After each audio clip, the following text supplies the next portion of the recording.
মতো হাজবেন্ড কার কার আছে বলো তো? কোনো কাজ করাতে গেলে হাজারবার বলতে হবে, তারপরে তুমি যখন ঝগড়া করবে তারপরে কাজটা করবে। ঝগড়া বলতে কথা কাটাকাটি। কি বলো তো, এই চালটা 2-3 দিন এনেছে, আমি তো ঢালতে পারি না, ঢালতে গেলেই পুড়ে যায়। তাই আমি বলছি কি যে তুমি চালটা তুলে দাও। সেই ভালো কথায় আর ঢাললো না। দেন আমার সকালবেলা আমার ওর সাথে প্রচণ্ড ঝগড়া হলো। তারপরে ঠিক সেই চালটা ঢেলে দিল। করে দেবে কাজ, যতক্ষণ না ওই আমার মটকাটা গরম হবে ততক্ষণে কিন্তু কাজটা করে দেয় না। আর আজকে বাড়িতে সেরকম কিছু নেই, আমাকে তো বলে সারা যে যা খুশি রান্না করো, মাছ মাংস আমি কিছুই আনবো না, আর সেরকম সবজিও নেই। তাই ভাবছিলাম কি রান্না করবো। আর এই খারকোল পাতাগুলো দেখছো না, এগুলো না আমার পিসি পাঠিয়েছিল, তাই গোড়াগুলো লাগিয়ে রেখেছিলাম। অনেকগুলোই বেশ হয়েছে জানো তো, এক ভাগে হয়ে যায়।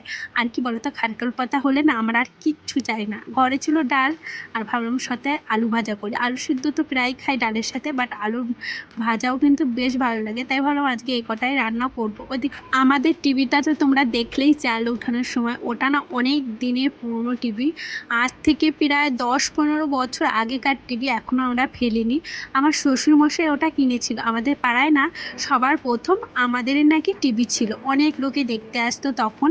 কিন্তু কি বলতো, এই টিভিটা না এখনও ফেলিনি, কারণ রয়েছে, চলছে অযথা না, মানে কিছু কিনবো খুব গায়ে লাগে। যে কোনো জিনিস অনেকটা কষ্ট করে করতে হয় তো, এর জন্য এবারে টিভিটা মনে হচ্ছে এবারে ফেলতে হবে। কেন বলো তো, অনেকবার সারিয়েছি, ঠিক করেছি, বাট এই যে আবার নষ্ট হয়, তাই ভেবেছি এখন যেই টিভিগুলো বেরিয়েছে নতুন সেগুলোই কিনবো।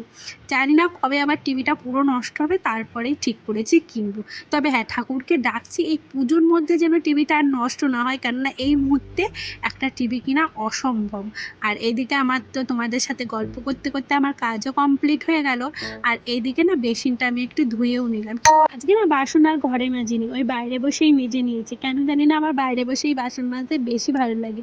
আর এদিকে ফ্রিজে দেখলাম বেশ কিছু দাগ পড়েছে, হাতে দিয়ে বারবার খোলা হয় তো, তার জন্য ভাবলাম একেবারে ফ্রিজটাও মুছিনি আর কি।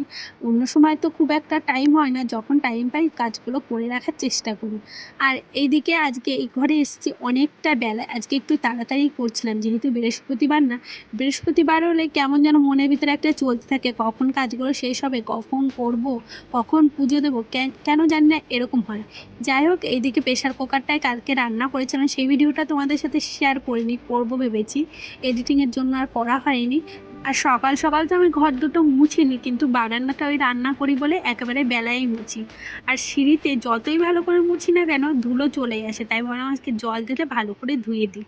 আর এইদিকে দেখো আমার ঠাকুরের থালা বাসনও মাজা হয়ে গেছে। আর এই ঠাকুরের থালা বাসনগুলো না তেঁতুল দিয়ে বেশ ভালো করে আজকে মেজেছি। যদিও আমি প্রতিদিন টক পাতা দিয়ে মাজি, বাট আজকে তেঁতুল মানে কিনে এনেছিলাম। তারপরে এই যে আলপনা আজকে ও একটু দিয়ে দিচ্ছিল, বলছিল দাও কাকিমা আমি দিয়ে দিই, আমি বললাম ঠিক আছে দে।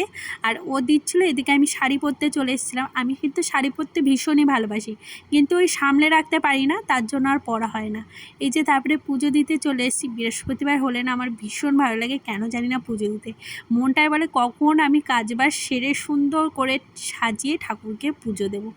আর কি বলো তো, আজকেও কাকুটা এসেছিলো, ফুল দিয়ে গেছে। আজকে একটা মালা রেখেছি ঠাকুরের জন্য, কদিন হয়েছে মালা আনে না, তাই মনটা একটু খারাপ লাগছিল যে ঠাকুরের গলায় মালা দিতে পারি না, তার জন্য আজকে এনেছি বলে আজকে নিয়ে নিয়েছি। বিকালে একটু ফুটবল খেলা হচ্ছে, তাই দেখতে, তারাও তোমাদের দেখাচ্ছি ফুটবল খেলা। আমাদের মাঠে বেশ কিছুদিন ধরে ফুটবল খেলা হচ্ছে, তোমাদের সাথে আজকে আমি শেয়ার করলাম। আর পাশের বাড়ি দিদি এসেছিলো, এই যে আমাদের ছাদে কাঠ নেড়েছিল সেগুলোই তুলতে। আর আমার গাছে না নতুন পেয়ারা ধরেছে। আমার যেন কোনো গাছ লাগালে যদি কিছু হয় না, বেশ ভালো লাগে। এখন হচ্ছে আমি আশায় থাকবো পেয়ারাগুলো কবে বড় হবে আর আমি এই দুটো ছিঁড়বো। আজও আবার পরের দিনই ভিডিওটা শেষ করছি। এই কদিন ধরে না আমার টাইমও হচ্ছে না, একটু চাপে রয়েছে। জানি না এখন ঠিকঠাক ভিডিও দিতে পারবো কিনা, কেননা দোকানের ভিড়। এই যে সকাল থেকে দোকানেই বসেছিলাম, ওই বলতে পারো 10:30টায় বসেছি, এখন 1টা বাজে, এখন উঠেছি।